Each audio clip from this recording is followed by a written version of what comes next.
Welcome to the Flowerlounge, a place for conversations with wildly creative people and a little plant-loving wisdom to help you experience life in full bloom. I'm Katie Hess, flower alchemist and founder of LOTUSWEI, and I believe in a world where we're all living at our personal edge. Thank you so much for making the time to be with us, Jim. Thank you for inviting me.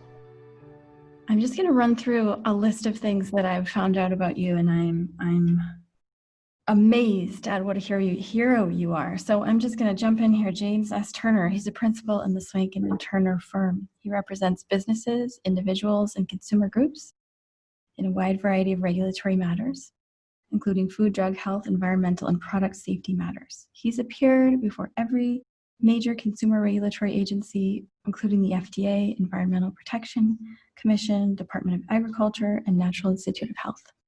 He's a graduate of the Ohio State University School of Law, and he was the lead attorney on a successful petition to the FDA to reclassify acupuncture needles from Class 3 to Class 2 medical devices, permitting their legal importation and distribution. Therefore, any of you out there listening who get acupuncture, it is possible because of Mr. Turner. In 1970, he was largely responsible for getting cyclamate, an artificial sweetener, pulled off the market. And for nearly 10 years, he fought the FDA and GD Serum Corporation in an effort to take aspartame off the market, because there have been more complaints filed with the FDA about aspartame than any other food product. In 1975, the FDA proposed a rule to ban the words natural, organic, and health food from the marketplace. Hard to believe, but true. Jim was appointed as the consumer representative to oppose that, and he did, and he won. Clearly, we know that now. In 1978, he co-founded the National Institute for Science, Law, and Public Policy, included in which they have a campaign called the Consumer Dental Choice Project to allow dental patients access to information for mercury-free procedures. In 2016, and I'm sure these are just only a few things you've done, in 2016, he was hired by the Farm to Consumer Legal Defense Fund to help lift the ban on raw milk and raw butter.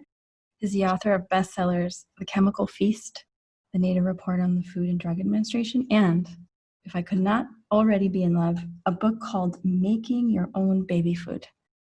Jim has served as board chair of Citizens for Health since 1995. I looked in my inbox, Jim, and the earliest email I got from Citizens for Health was in 2011, when you guys were already working on protecting the public from radio frequency radiation from cell towers, Wi-Fi, and cell phones, which obviously has really exploded in the recent months. The kinds of things you can find now on the Citizens for Health email newsletter would be vitamin C injections, the risk of 4+1G, supplement labeling, GMO standards, high fructose corn syrup, fake foods, additives, and the list goes on and on and on. So if you're not yet part of that newsletter, Citizens for Health. Jim has been working for the rights of vaccine choice with a special focus on the state of California and their recent legal actions removing exemption rights. Also, last but not least, he's the current president of Voice for Hope, which stands for Healers of Planet Earth. The vision for Hope started in 2010 when a group of energy healers and policy activists came together around the belief that the time has come for healers everywhere to speak up, transcend the political dialogue, and transform policies that limit individual and social well-being and health. His primary care provider has been a homeopath for years, and he's also a huge fan of homeopathic prophylaxis, wanting to get this immunization option legally recognized in the United States. My goodness, thank you so much for being with us, Jim. Thank you. Thank you for the opportunity to be here. I think I could probably talk with you for 12 hours straight about all the things that you've done in your life. Originally, my intention was to ask you questions about the Gardasil vaccine, because I noticed that there was a study that came out in the UK showing that there was a sharp rise in cervical cancer rates for the women who had gotten that vaccine. And I wondered if you could just sort of jump right in and talk about what you know about this issue. Well, I have two views. One's my personal view, and then there's the public policy view. My personal view is that I think that the Gardasil vaccine is one that you want to avoid pretty much at all costs individually. At the same time, I totally support anybody's right to choose whatever they want to do with regard to a Gardasil vaccine or any other vaccine or product. With regard to Gardasil, I would just suggest that everybody that is thinking about taking it, just go look it up and read about it. Read about it in the context of what vaccines are for and how they work and what they mean. And also be self-defended against the advertising that goes on television about things like Gardasil. There's a very interesting ad about Gardasil in which a teenage boy is kind of whining about the fact that his mother didn't get him to get the Gardasil shot, and it's very hard for me to understand what rationale there is for, first of all, anybody to take the Gardasil vaccine, but certainly a boy to take it. I mean, this is a teenage boy. I mean, this is like ridiculous in my view. That's my personal view. Publicly, our position on vaccines is very simple, and that is they need to have vaccine choice needs to be the dominant policy. We believe that the best use of vaccines will emerge by vaccine choice. People know a great deal about themselves, their own health, what's good for them, and as they begin to make their choices, there will emerge in the society a view about what role vaccines play.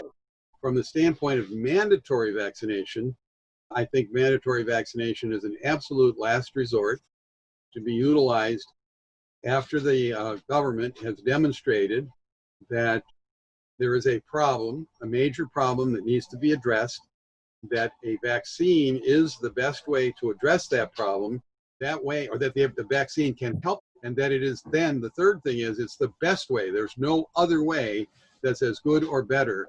And at that point, then, the government does have the right and the authority to require a vaccine, however, with alternatives. You either get vaccinated or stay in your house or whatever. That's a public policy position. Takes into account all the different viewpoints that exist, recognizing that there is strong evidence that vaccines can be helpful in some instances, and there's very strong evidence that it carries with them a lot of side effects and a serious potential for not being effective. So that's my basic position, and it's on all vaccines, but with particular focus on Gardasil. Gardasil is the most economically powerful seller of vaccines in the market. Make more money off that Gardasil than any other vaccine. So just know that that's a very serious issue, and anybody who is interested in their own health should just seriously look into it, examine it. It's out there if you want it to take it, and more power to you. If people really feel that it helps them, it very well may. If for no other reason, it makes them feel better. Maybe it doesn't help them physically, but it may help them emotionally. In terms of Gardasil, so the information I have might be outdated, but the information I have says that District of Columbia, Virginia, and Rhode Island kids must get this to attend school. Is that true? I don't think Gardasil is mandated anywhere. I'm more than happy to do some checking on that. I do know, I live in the District of Columbia, and I can tell you that the authorities here are not happy with Gardasil. It's like the vaccine. It's a very, very problematic. And there's a racial connotation to Gardasil, where there's the Black community tends to be very suspicious of that particular vaccine here in DC. I just mentioned that, but it's just important to know that what we see, there's a lot of eddies and currents of thinking in the culture that don't actually make it above the horizon in the media, where there's a lot of tension and argument about Gardasil. On the other hand, I have friends that I know who swear by taking Gardasil. They think it's really important. And then they ask me about it, and I say, well, I wouldn't do it if I read the material. Go back and read it. Once somebody has taken the vaccine, there's a very strong tendency on their part to take the position that it was a smart decision. The vaccine issue is a very tough issue because there is a lot of evidence that vaccines can be valuable. And there is a lot of evidence that they can be harmful. And there's a lot of evidence that they don't work. And so you're balancing a whole lot of evidence. And in situations like that, I feel very strongly that every effort should be made to allow the individual to make their choice decision. They make sure they get access to all the information available. The actual vaccine law requires, if a doctor is saying you have to have a doctor tell you to do this, you can't just go out and buy Gardasil. The doctor has to be involved, and he is by law, or she is by law required to tell you all the pros and cons of Gardasil or any other vaccine. And I can assure you that that's not happening. So would that include what do they call them? Adverse events like Absolutely. paralysis? They're supposed to say adverse MS? events. Now, the CDC puts out little vaccine information sheets, which are very, very conservative in identifying risks. We would argue that the study in England that you mentioned should be in that material. They should know there is this study, and there should be information given to a patient who's considering taking Gardasil, how to find things on the internet that give the pros and cons so that they can look at it and make their decision. I think that there should not be a law that says you can't take Gardasil, and I don't think there should be a law that says you must take Gardasil. Because in my feeling about the way the democratic society works is as people get informed, they will begin to make the decision that makes the most sense. And over time, you'll start to get a consensus in the community, and maybe you'll come up with some Gardasil people and most not, or maybe some not and most yes, or whatever. On all the vaccines, this is true. In terms of the Gardasil, I read that 80% of all adults have HPV and that it is sexually transmitted. So to give it to 16-year-old girls doesn't make a lot of sense if this is something that pretty much permeates our whole culture, right? And that there's about a 0.00002% chance of a young woman dying of cervical cancer. So there isn't a huge risk that we're necessarily preventing, and that women can even have early menopause in their teenage years. Have you heard of that? Yes, and that's the kind of information that people should look for when they're deciding whether or not to take a vaccine or Gardasil in this particular instance. The problem is that if you have a room full of people and they're exposed to an infectious agent, some of them will get sick and some of them won't. Virtually 100% of all of the effort in our healthcare community, healthcare resources, goes to looking at how the people got sick and what we can do about that. Hardly anything goes into why didn't these people get sick? Why, if 80% of the people have the HPV virus, why do only a small portion of them actually get cancer? Why is that? That seems like a much more important question than how do you deal with the small percentage that does. If you have 80% of the people, and it's probably higher, because when you're detecting things, the detection, it's a problem on detection, because you might get a positive that is a false positive, or you might get a negative that's a false negative. So there's a little bit of sloppiness in the data. But just let's say the number you read, somebody did a test, a study, and that's what they found. Somebody else might do a study and find something different, but that's the ballpark. A very much larger group of people has the HPV virus than actually gets cervical cancer, much, much larger. And the question is, I'm saying, why don't we look at the people who don't get it and say, how come they didn't get it? If you start looking there, you'll find a whole bunch of other pieces of information. And it has to do with all kinds of ways of building your own bodily defense function. Some of it's immunity, some of it's just good health, some of it's plenty of exercise, plenty of clean air, plenty of good food. If you run a healthy lifestyle, even with the HPV virus, you will end up not getting cervical cancer.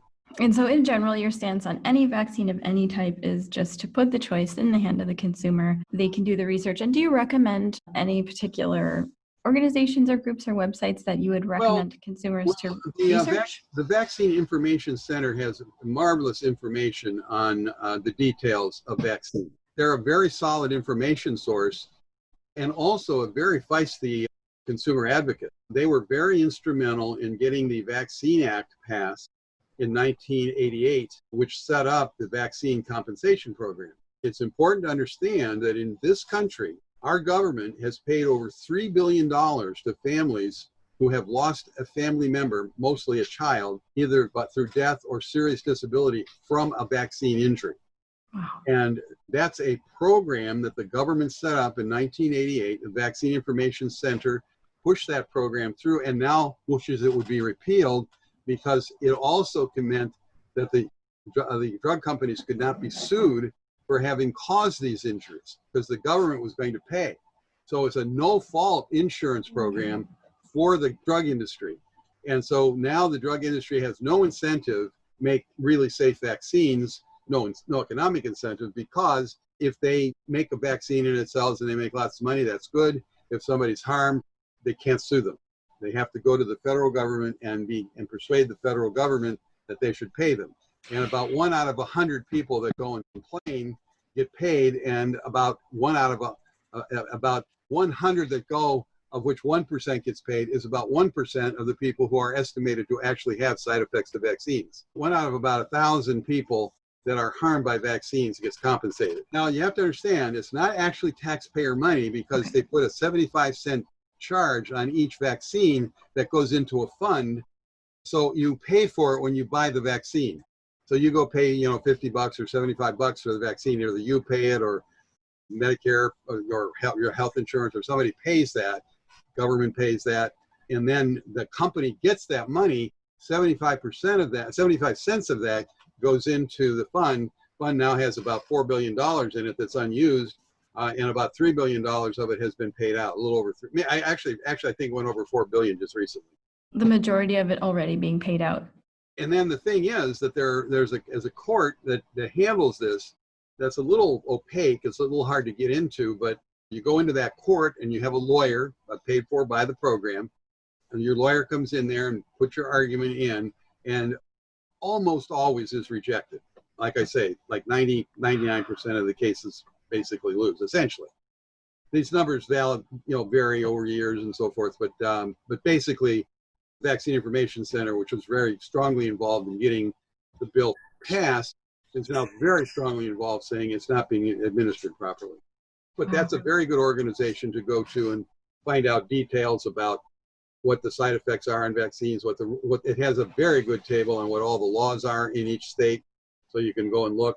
There's a big push now by the drug industry to get vaccines made mandatory all across the country. And the point here is not, from my perspective and our citizens' perspective, not pro or anti-vaccines per se. It's pro-choice on picking your vaccines. And if anybody wants to take a vaccine, fine. And if they're fully informed, great. We're saying make sure they understand. And if they believe that in a final analysis they want the vaccine, no problem. That's fine. But don't let them be lied to. So how do we know? So, for families that are listening, or moms who are bringing their kids in to see the doctor, how do we, other than doing the research, but how do we know whether or not the doctors are sharing that information, or that they've also been informed? Is it possible that doctors haven't been informed of the side effects? I think that doctors are being significantly misled. So I have two kids, one in their late 40s, one in their early 50s, and we had to go through this before there was any big issue at all. What we needed to do was negotiate with our doctor and say, what's your position on vaccines? And we finally found a doctor that was very open, and we did to me, there were very interesting things. So for example, on the measles vaccine, this is 1973, we knew that the measles vaccine in this country was being raised in live cells and had the potential of having a cancer-causing agent in it, the simian virus 40. And so we talked to our pediatrician and we said, how do we get around this, or how do we deal with this fact? He tracked down a vaccine made in Canada that was made in a different way, so it didn't have the so-called cancer-causing agent in it. And we did that. We were able, for example, to break up the DPT and get the D and the T and avoid the P, because the P was the dirtiest thing put into humans and it was killing people. So as a parent, first thing I would do is talk to my doctor, and I would say, look, you're telling me that you think I should take these vaccines. Can you give me the vaccine information statement from the CDC that tells me the pros and cons of this vaccine? Now, understand that document, and there are about 50 of them for each of the one for each vaccine. There are about 50 of them. They give you the most pro-vaccine argument that they can give. So if you see something in there that raises a question, it should be a very big red flag.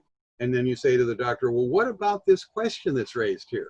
And the doctors are required by law to keep you informed. And frankly, at some point, lawyers are going to figure this out and start suing the doctors. Forget about suing the drug companies. They're immune.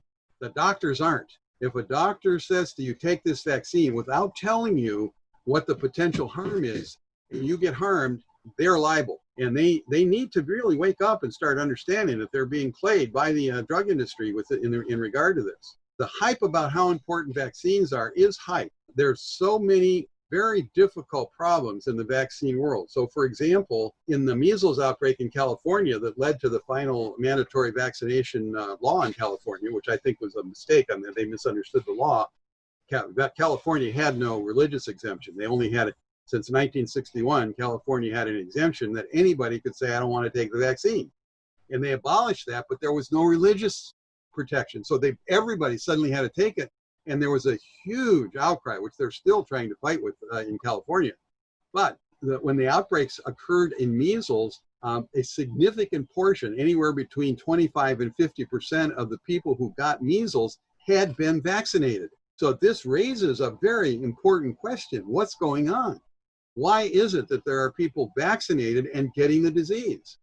Another thing about measles, which we raised back in 1973, and that is that if you already have circulating measles antibody and get the measles vaccine, a very small portion of the recipients of that vaccine get a serious fatal disease called subacute sclerosing panencephalitis, SSPE, and invariably die.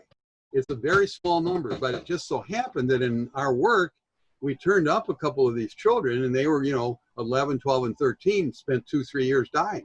I mean, it was a very, very troubling thing to witness and participate in.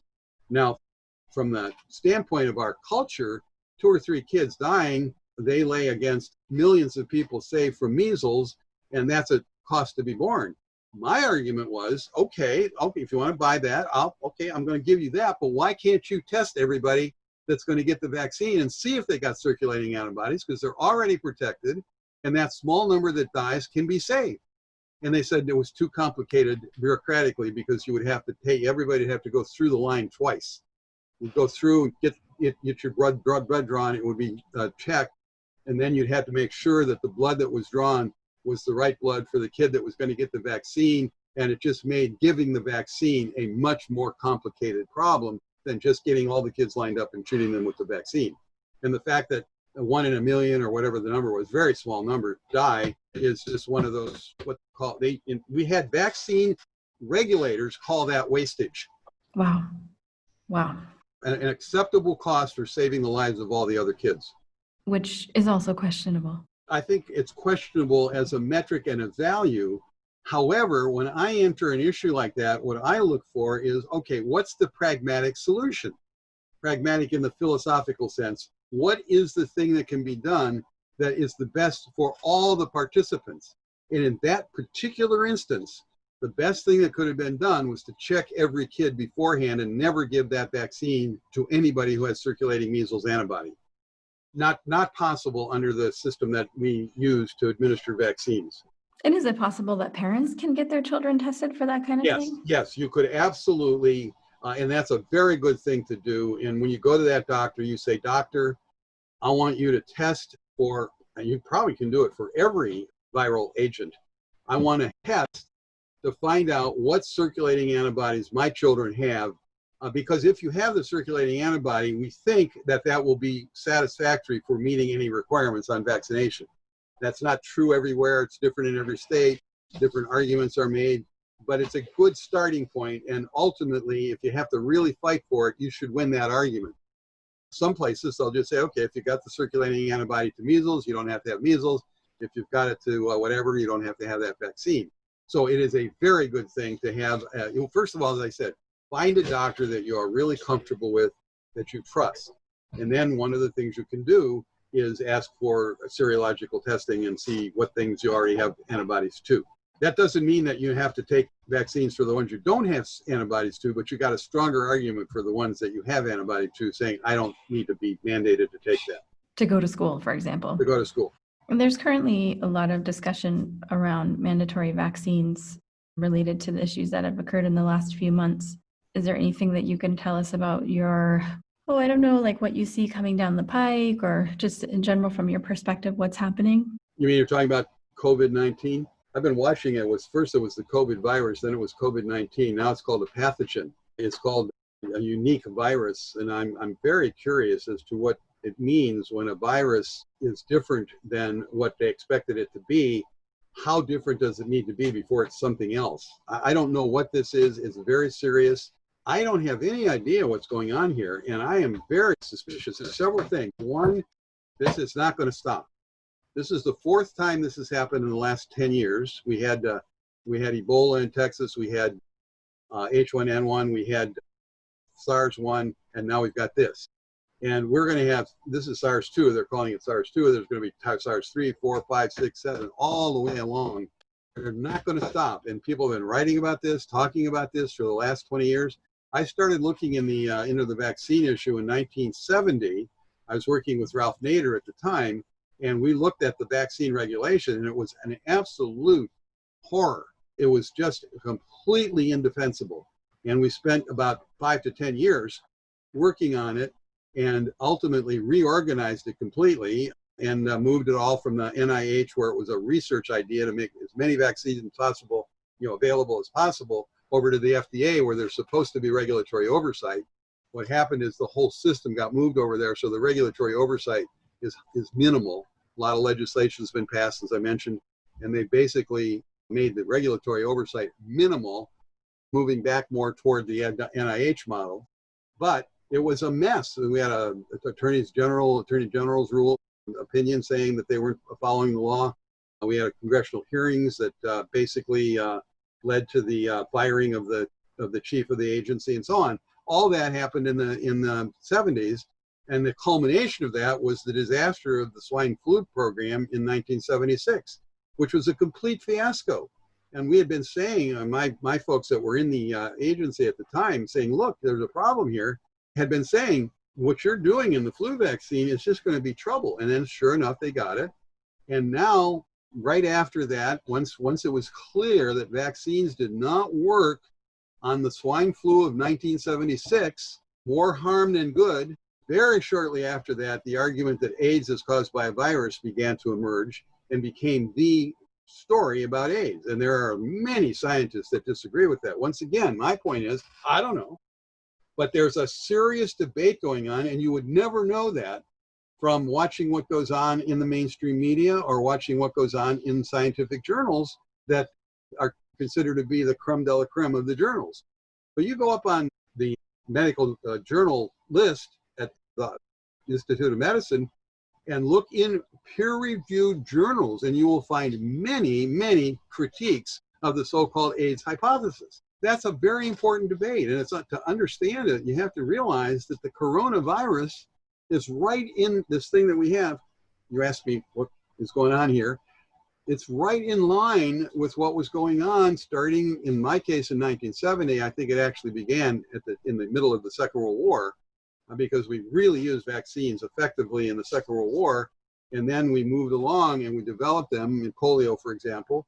Polio story is another one of my pragmatic stories. I mean, the Salk vaccine was put in the market, and 100 people died, and about 1,000 were paralyzed by the vaccine. They took it off the market. That's in the United States, right? In the United States, in the U.S. Is like 500,000 paralyzed in India, perhaps? I don't know from the vaccine. I don't know about India. I'm just saying U.S. They took it off the market and said, what's wrong? They studied it. They came up with what was wrong, and they fixed it about 30 to 45 days after that and put it back on the market. My argument again is there was a regulator at the Division of Biologic Standards at the NIH who said, I'm getting paralyzed monkeys from this Salk vaccine. What's going on here? No one listened. Then they gave it to people, and they got paralyzed people. They stopped everything, took the time to look into it, and then they went on and they stopped getting paralyzed people from the vaccine. But if you had done it at the time when the regulator raised the issue and said, what's going on here, and done the work and looked at it and said, here's the problem, and then put it out, you'd have saved, 100 lives and, 1,000 paralyses. Maybe more than that now that I'm thinking about it. I have to go back and look at the numbers exactly on the paralysis side. But we got letters from people who were in iron lungs in 1973 from 1955 Salk vaccine. Wow. So is this is one of the contributing factors rushing to get something out? Part of it, but it's a little bit tricky to say rushing in the polio case because they started in 49, 50, and the vaccine came out in 55. And you'd think adding 30 to 45 days on that wouldn't be a big deal. they've been working on an AIDS vaccine for 30 years. And originally, when it first came out, when the idea that it was caused by a virus, and they said they were going to make a vaccine, there were very important, very knowledgeable retrovirus scientists who said you can't make a vaccine against this. Now, I have to go back and look at the research, but my understanding at the moment is that there's never been a successful retrovirus vaccine. But that's what they're going to try to make here with the coronavirus. Now you read the arguments, read what Dr. Fauci says, and he'll say things like, well, maybe we're going to need 2 or 3 vaccines or 4 vaccines. That's a very interesting issue, because that means that you're protecting against more than one agent. Then this agent seems to mutate very quickly, maybe 10 days is a different agent. We don't know what the agent is. We don't know where it comes from. We don't know why we have it. Huge debates about that. We don't know where it originated. All these not knowings are the thing that I look at. I call myself a curious agnostic. And I'm very, very curious. And when anybody tells me they have the answer, I don't care what the side of the issue they're at. If they say they have the answer, I'm highly agnostic. If somebody tells me it's a weapon that was designed in a lab somewhere, I'm very agnostic about that. If somebody tells me we're going to have a vaccine in 6 months and we'll be able to give it to everybody, I'm very agnostic about that. One of the things that seems to be very likely is that I don't think it's even disputable. We're going to have more and more of these. Part of the reason is that if you look at the way the coronavirus, COVID-19, the pathogen, whatever it is operating, the thing that's killing people is their underlying health conditions. So it looks like, at least in the, today, we have just very spotty information, but today it looks like 75% of the deaths are in people with high blood pressure. So why is it that the coronavirus is the cause and not the high blood pressure? I'm not saying either one's wrong. I suspect there's an interaction between those two things. And that's true with all the underlying conditions that they keep talking about. And so what you have is people who are highly susceptible, kind of on a knife edge of a survival, doing all kinds of interventions of one kind or another to stay alive, and along comes something that just tips the scale, and then that's called the cause. That's like saying that the straw that broke the camel's back is the cause. But the fact of the matter is that straw isn't the cause. It's the buildup of all the straws plus that straw. So the idea to solve the problem that we have right now is let's make sure we don't have that extra straw. And if we don't have that extra straw, then all these people who are suffering under these conditions will continue to be able to live, good thing, but that does not mean that they're healthier. I'm just, positing out there that we have these things to think about what's going to happen. We are at the beginning, the corona pathogen problem or the infectious disease pathogen problem. So how important is it then for the average American or worldwide citizen to question what they see and hear? Very, extremely important. The only way we're going to be able to learn how to live with these things, which is what we're going to have to do, we are not going to defeat them. We have to learn how to live with them, is to be very, very agnostic, agnostic about anything that's said to be the answer. Anything that somebody says is the answer is at best a part of the answer. And the number one thing individuals should do is work on making their health better. Eat better, drink good water, get exercise, go out and walk around a little bit, in your garden. I think right now, people need to be in charge of their health and their lives and their children's lives. They need to be in charge of that. They cannot give it over to anybody. They can't give it over to the government. They can't give it over to even their doctor. They can't give it over to television ads on drugs. The television ads on drugs are designed to make you believe that the drugs are fine. And even the stuff that's the negatives on those drugs are done in a way to make you believe that it's okay. Only a very, very small number of people have really bad effects, some of which are dying from this drug. Not a whole lot, and it's really fun. And in the background are people having a wonderful time, supposedly having taken the drug. No evidence that they did, in fact, take the drug, just assumed. And they're telling you, yeah, some people may die, but don't worry, it won't be you. You have to be in charge of that.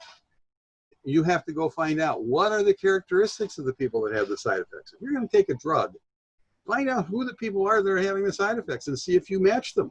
I remember the first patient package insert was one that we were able to get FDA to adopt, and it was on the birth control pill. It was the first drug that was for healthy people. Almost all drugs are for sick people. Then along came all the vaccines.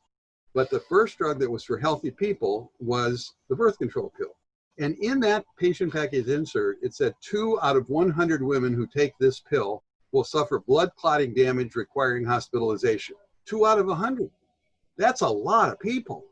So what I was saying is, why don't you put some more information? That's 104 words in that document. We asked for 900 words. What I wanted in the document was to have some of the conditions that would identify who the 2 in the 100 were.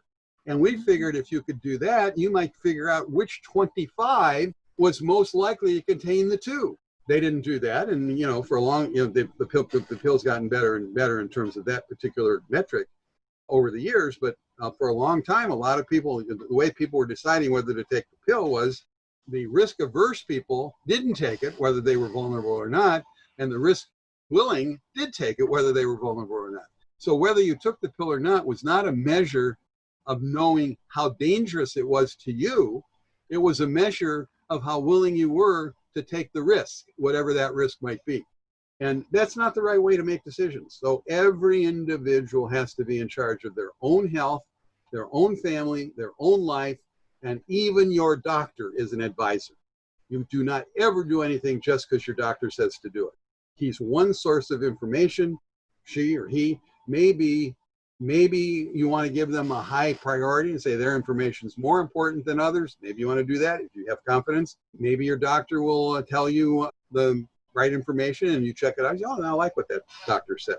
You mentioned that I have a homeopathic primary care physician. I also have an internist, and I've always had a Western doctor, and my homeopath is a Western MD, fully trained, and he also happens to do acupuncture. I have another doctor who is a fully trained internist. Both of them are very high-end educated doctors. What I do is I listen to the 2 of them. They know each other. They talk to each other. They're very tolerant of each other.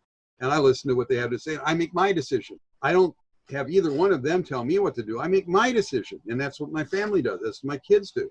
And this is a more personal question for you, but how much of your sort of gut instinct goes into that decision aside from listening to experts and doing your own research? Well, and I could say also like historical context, because you've got quite a bit of historical context behind you. Well, being raised as a curious agnostic, I question everything, and I have always done that. I think that the way I start to think about something has a lot to do with my own instinct and intuition, but I immediately engage. So I had a cardiologist start telling me things about, you got to take Coumadin. And I'm saying to myself, this guy has got to be completely crazy. This is like 2005.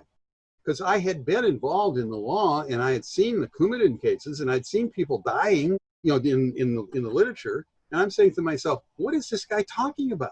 And then they say, you take Coumadin, and when you do that, you have to come in every Friday and check and make sure you're not eating Brussels sprouts or cauliflower or whatever the cruciferous vegetable, whatever it was you're not supposed to eat. And I'm saying to myself, I don't know that that's intuition or instinct. It seems to me like being thoughtful. Say, wait a minute, why should I take something that is killing people, that doesn't seem to work very well, and I got to go measure my diet every week? That doesn't make any sense. And I feel like going back to him now and saying, look, it's 16 years later. And your position was I'd be dead in 5 years if I didn't follow your advice. And I'm saying, come on, you're nuts. And and by the way, he had a completely wrong diagnosis. And he was an honest guy. He was a good guy. I mean, he was not a bad guy. He was trying to do the best for his patients, and he knew nothing about what was really going on. I told one doctor, I said, go look up the cases on, it was one of the later drugs that replaced Coumadin. I can't remember which one it was. There were 15,000 lawsuits against that drug. And I'm sitting there saying, why are you saying I should consider taking that drug? Why don't you? And he went and looked it up, and he came back and he said, you're right. It's your decision. I'm not going to tell you you should or you shouldn't. It's your decision. That was after he went and looked at the literature I told him to look at. I don't know what he tells his other patients now, but I bet it's different than what he told them before he didn't look at what I look at. Now, I don't know that that's intuition. My intuition is look at everything. Don't just blindly go ahead because some guy with a degree or some woman with a degree has told you to go blithely ahead. Look at it. Think about it. I did a research thing. I did a consulting thing with, of all people, Hoffman LaRoche. We were talking about dietary supplements. They were the largest dietary supplement manufacturer in the world at that point. They did the raw ingredients, and I talked to them about it. And they did a study on vitamin E, and they said that the reason they knew that vitamin E had the positive effects that their scientists were reporting, because a particularly observant mother in the emergency room of a hospital in Colorado had observed that the side effect of her child was positively affected by taking vitamin E. So I decided that there is a particular force in scientific literature called the particularly observant mother. And it's really important. It's hard for professionals of any kind to understand that mothers, and to a lesser but still significant degree fathers, know more about their kids than the professionals do. They just know more about their kids. Now, they aren't necessarily able to articulate it. They aren't necessarily able to win the argument if the argument is held. But they say, wait a minute, I was watching him and he's doing this thing, and I don't know, it seems a little weird to me. And if I have him do this other thing, that thing goes away. They know that. And it is ridiculous to step in and push that aside and say, no, we're not going to listen to that, because we know, and the one I really love is the guy that, I've forgotten his name now, the guy that learned to wash your hands when you're a doctor. Don't do an autopsy and then Semmelweis. Don't do an autopsy and then go give birth without washing your hands in between. And the mothers, the pregnant women that were going in to have childbirth in those hospitals in France at the time, knew if they went to the doctor's room where they did doctor births, they were likely to die. If they went to where the midwives were doing it, they didn't die. They knew that. In the street, they knew that. And Semmelweis was driven crazy because the doctor said, you don't have to wash your hands. That's ridiculous. Why would you wash your hands? We know better than that. That's a very important story in medical history. Wow. And any one of the current medical doctors that are science-oriented doctors will tell you that story about how important science is, and then they'll go on and tell you to do things that are just as silly as not washing your hands between an autopsy and a birth. And they'll tell you that with a straight face, like take Coumadin. I mean, that's just like crazy. I think it's interesting that you went back and shared the information with your doctor, that you had a sufficient amount of, whether it's feistiness or compassion or wanting to prevent things from happening in the future to the other patients, rather than things being so polarized, the ability to bring together. And that was one of the things that I saw. It's very important that we recognize that polarization itself is crippling of ourselves. I'm not too concerned about, people.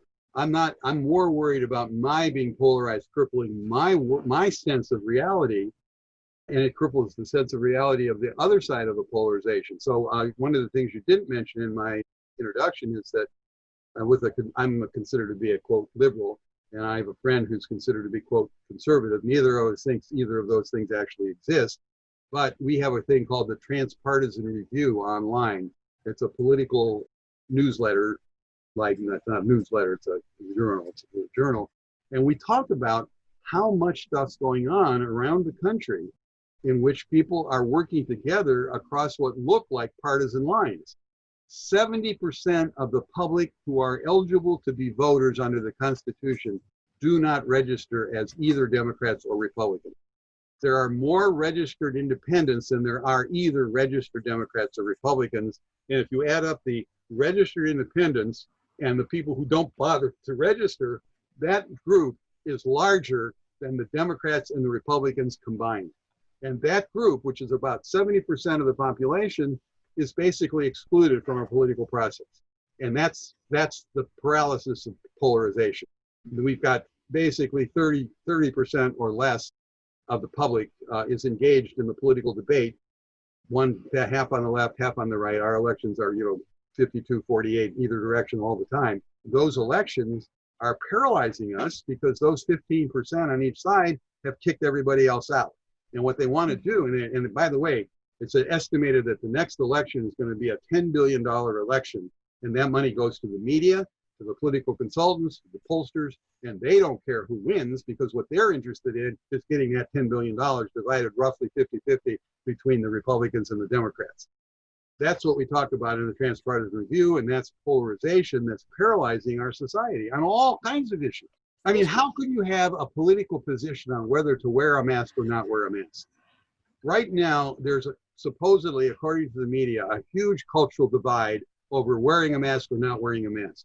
And yet 80% of the public is on record saying they want a controlled reopening and they're partial to wearing masks. 80%. And yet it looks like there's a battle going on that the society split in half. It's not split in half. 3/4 to 4/5 of the society is saying, plague on both your houses. We're not going to say you can't wear a mask. We're not going to say you must wear a mask. We're going to say, let us decide. And 80% of us are saying, we'll wear our masks and we'll have a controlled opening and we'll make this thing work. That's the way we're going to get out of this. We're not going to get out of it by either of the two 15%ers coming in and telling us what we have to do. When I was 16, I lived in Germany for a year. You're older than 16? Thank you so much. Yes, much older. And I remember there being so many different political parties that I thought, oh, well, shoot, how come we only have two? There's like 5 or 6, the Green Party and then this party and so many different parties. So I understand what you're saying. Well, those parties give each of these particular factions of society an opportunity to make an argument, and they get a few people into parliament there, and then they have the big argument among them, and they have to take all those things into consideration in order to even form a government. Most of the countries in the world operate with some kind of government like that. Even the British, which have three big parties, but they've got factions inside all those parties that are working hard. We have them here too. They just aren't formalized the way they are in these other countries. And I'm not arguing that it should be that. They should be. All I'm saying is 80% of the public ought to have a voice. About just getting back to normal and letting people choose what's right for them. Yep. And all kinds of other issues too. One thing you have on your website about the National Institute for Science, Law, and Public Policy, of which you co-founded, this idea of forging dialogue between parties who may see themselves as diametrically opposed to each other's interests. So it sounds to me like your strategy for mediation for around so many of these charged issues over the last how many decades has really just come down to individual choice. Is that right? The basic premise is that the consumers are the driving force of society. And when they did the analysis of the collapse of the economy under COVID-19, they found that 70% of economic activity was individual consumer buying at retail outlets at various ways. 70% is consumer work, consumer activity. That needs to be animated. That needs to be protected. That needs to be organized. And when you do that, President Kennedy issued a so-called Consumer Bill of Rights in 1962. And those were first, the right to choice. Consumers have the right to choose. Secondly, the right to be informed, the right to information. The third one is the right to safety, and the fourth one is the right to be heard. And if you put those things in place, the consumer starts to become the driving force of the economy. That is, they begin to articulate that they are the driving force. There's no doubt about it. But when you don't have the ability to articulate your position, the business side steps in and manipulates the consumer side and to manipulate the driving force. Adam Smith, who's the creator of or the observer of capitalism, I call it free market capitalism. That's the system we need to have, free market capitalism. And that means consumers are in the driver's seat. And Adam Smith, who's a big icon of the capitalist world, said, consumption is the sole end and purpose of all production. And the producer's interest ought to be attended to only insofar as it advances the interest of the consumer. And then he went on to say why, this is 1776 to 83 is when he did the 2 volumes. 1776, why are all the laws written to advance the interest of the producer instead of the consumer? And the reason is, he said, the merchants and manufacturers got in there and manipulated the laws to advance their interest over the interest of the consumer. And that's why the economy at that period of time was collapsing. That's why the revolution here occurred, because they needed taxation, and they tried to tax the Americans. The Americans said, I'm not on your life, we're not going to be taxed unless we can be members of parliament. And then that was all because they didn't have enough money, because the merchants and manufacturers had so cooked the books that they were getting all the money, and the government couldn't operate. And that led to all this mess. And then we created this country, which said a whole bunch of different things. And it took about 100 years for the merchants and manufacturers to get back in control of everything so that they could then, manipulate the consumer again. I mean, that's our argument. That's how I got hooked up with Ralph Nader, because that was my analysis, his analysis. And then we started making our arguments about why consumers should have choice, which is the thing you asked about. Information, freedom, the right to be heard, and safety. And if you have those things, consumers begin to be able to affect actually the structure of the economic marketplace. And where are we along that, between those two On a extremes? scale of 1 to 100, about 10. What's so interesting is that the consumers are kind of wandering around like untethered Frankensteins, just crushing things all over the place. And the businesses keep jumping in and trying to take control of that. I remember once I had about 2 years worth of 3 times a month lecturing AT&T senior management, 30 at a time. And I said, if you guys keep treating the consumer the way you are, it was really amazing. AT&T was a dominant $200 billion company in 1983. It was dominant. And they were just running roughshod over everybody. And I said, look, you keep doing this and you're going to go out of business. Well, about 2004, they went out of business. There's no AT&T anymore. The company that has the name AT&T is actually Singular. It bought AT&T because AT&T was just dying. It bought AT&T, and the guy that bought it bought AT&T, said the only thing I ever liked about that company was the name, and changed the name of this company to AT&T. But that is not AT&T. AT&T is gone. And if you start looking at all the big companies that were around, say after the Second World War, I heard something about Kodak, and I was listening, and they had these programs at Kodak. They're wonderful employee programs, and I'm listening to this interview on PBS, and they're saying, or it was actually on public radio, and they're saying, we started losing our vacations, we started losing our free education, we started losing our health care, but when I knew it was really bad was we started seeing the buildings being blown up, because what they were doing was destroying the buildings. They were done. They just went out of business. And major American companies are running in bankruptcy right now because they don't listen to the consumer. And so what they do is now the macro theorists say, that's fine, they're bad, they should just go out of business.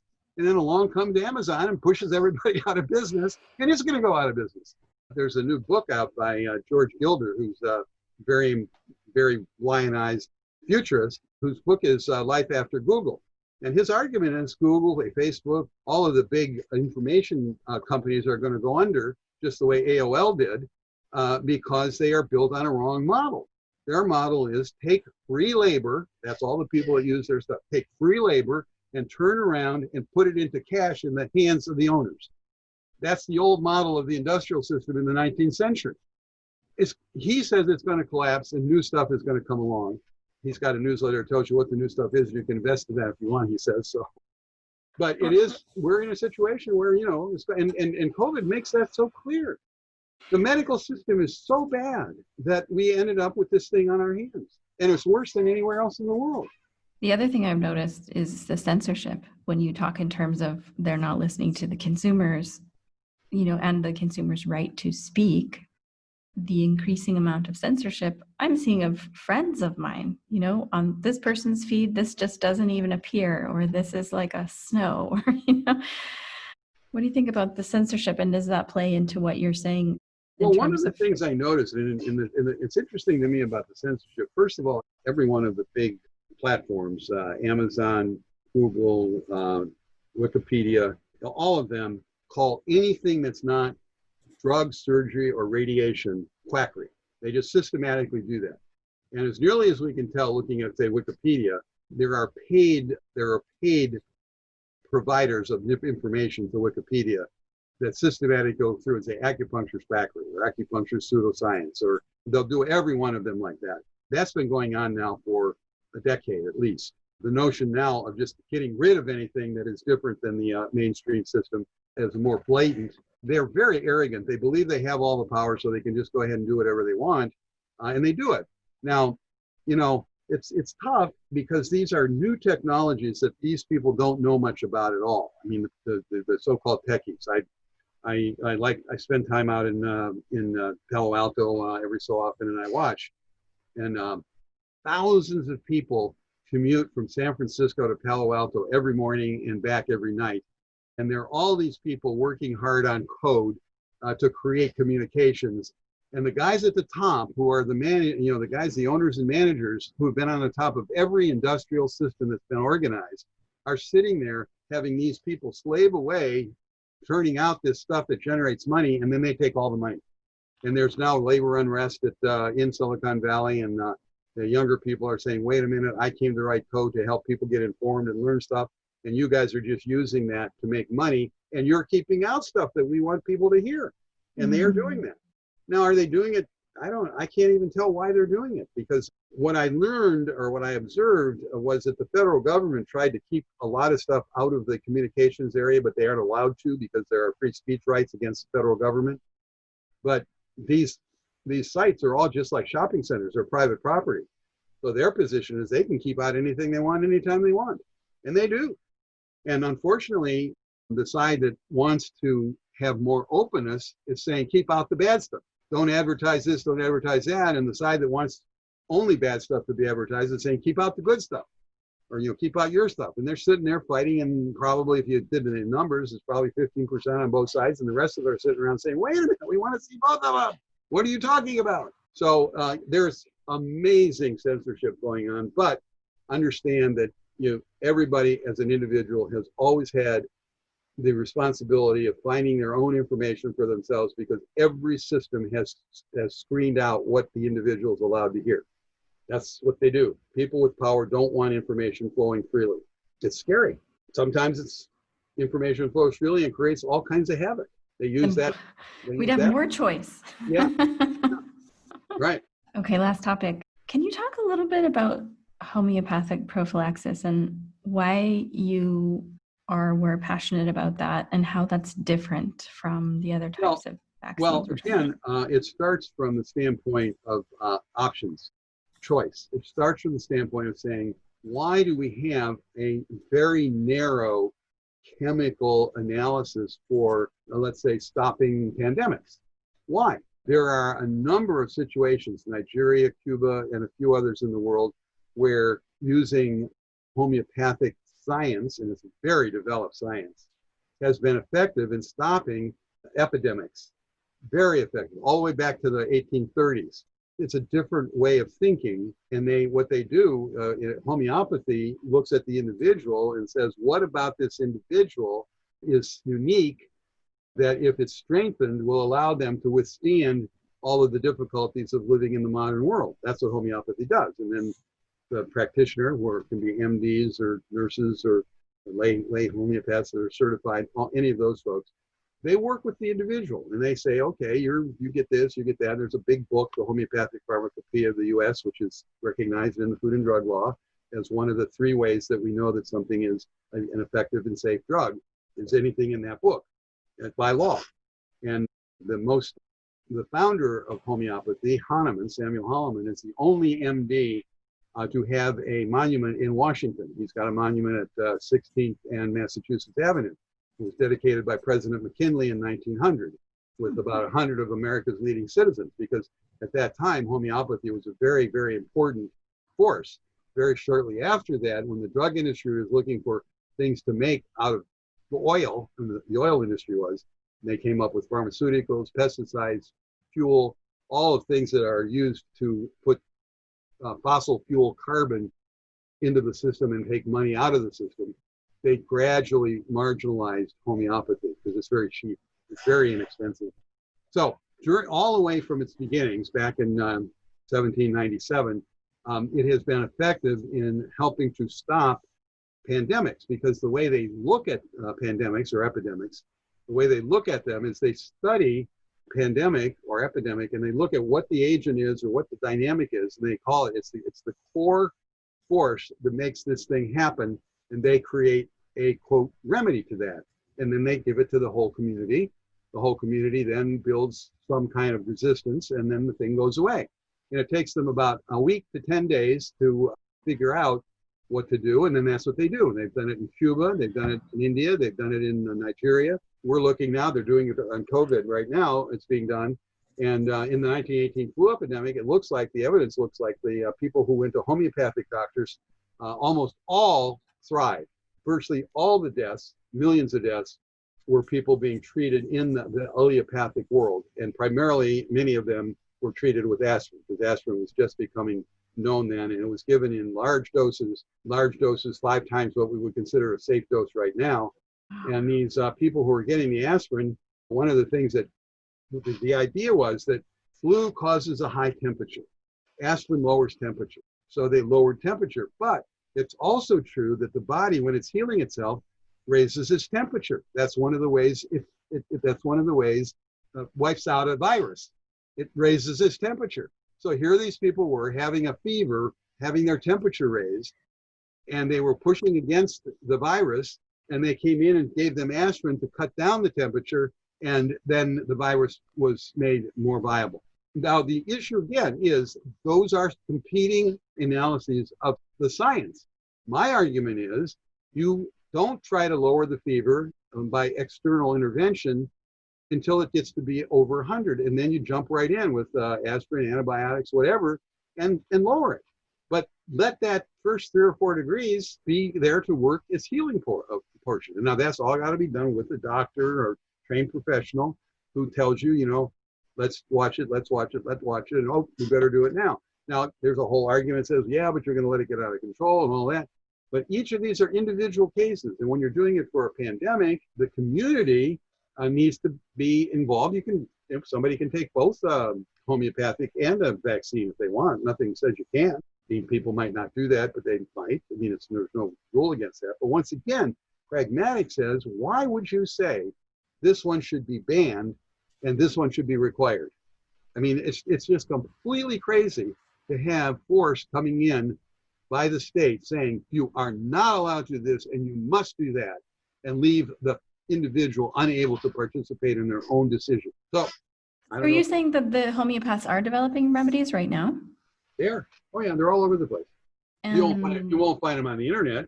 Mm-hmm. You won't find them anywhere except going and talking to your own doctor, because they don't want to go to jail. And if you say, anybody says this thing I've got will help with COVID, you're going to get a letter first saying stop saying that, and then the next thing that's going to happen is if you say it again, you're going to get a fine. And if you keep saying it, you could end up in jail, because the system is that the only things that will cure this are basically a vaccine.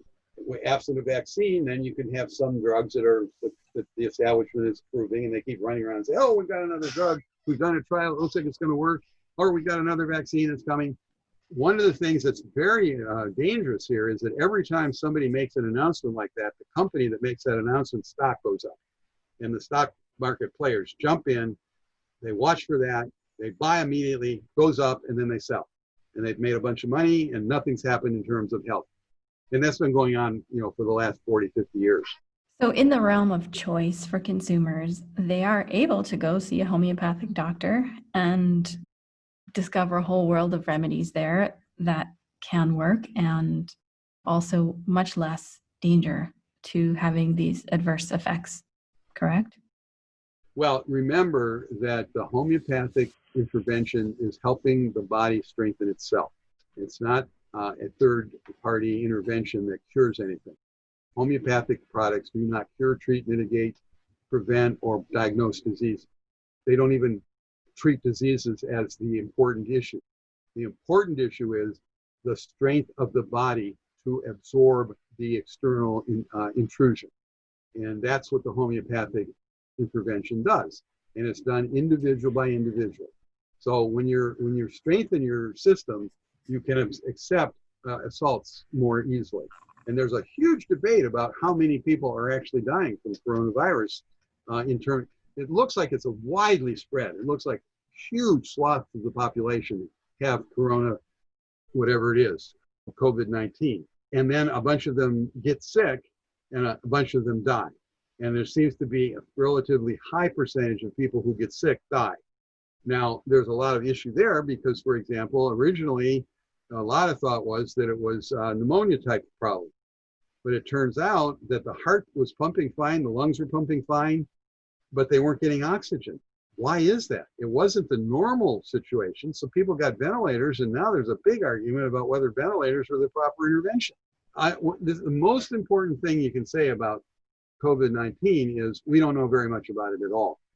And so we're working in the dark. And one of the things I saw today in the New York Times, which really struck me, they said the first fear was that there were going to be so many COVID disease problems in hospitals that they would take up all the beds. Now they're saying the real problem is that really sick people that the hospitals make their profits on can't come to the hospital, so the hospital's not making any money.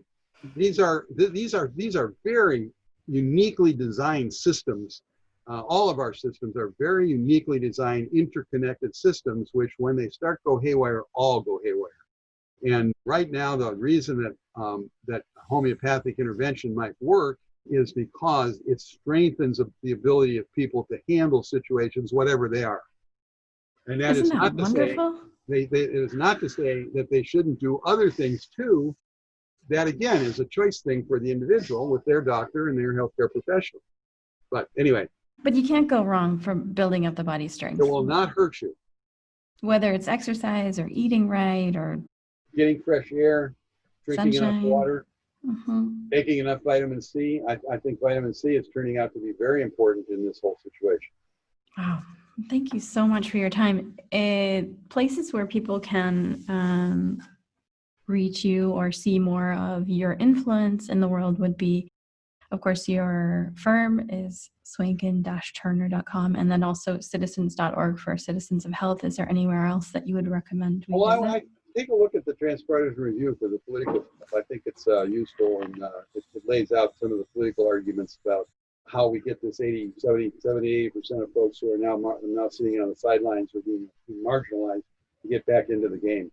And we're saying locally they're already doing it. There's all kinds of cross-partisan, bipartisan, transpartisan dynamic going on at the local level. There's a nice book by James Fallows. He was a Nader's Raider when I was. Together, we worked both there together. He's written a nice book with his wife called Our Towns. And he's flown he flies. He's flown all over the country and found all kinds of communities doing all kinds of new, innovative things. And what really strikes him is a community over here in the Southwest and a community up here in New England are doing the same things, and they don't even know each other exist. So it sounds like the answer is coming together. I actually think that the COVID-19 is actually a statement that what we've been doing hasn't been working. Something else is coming along, pushing it out. It's actually, there's a way of looking at it as having an upside, which is what it's going to be like after we're through all of this.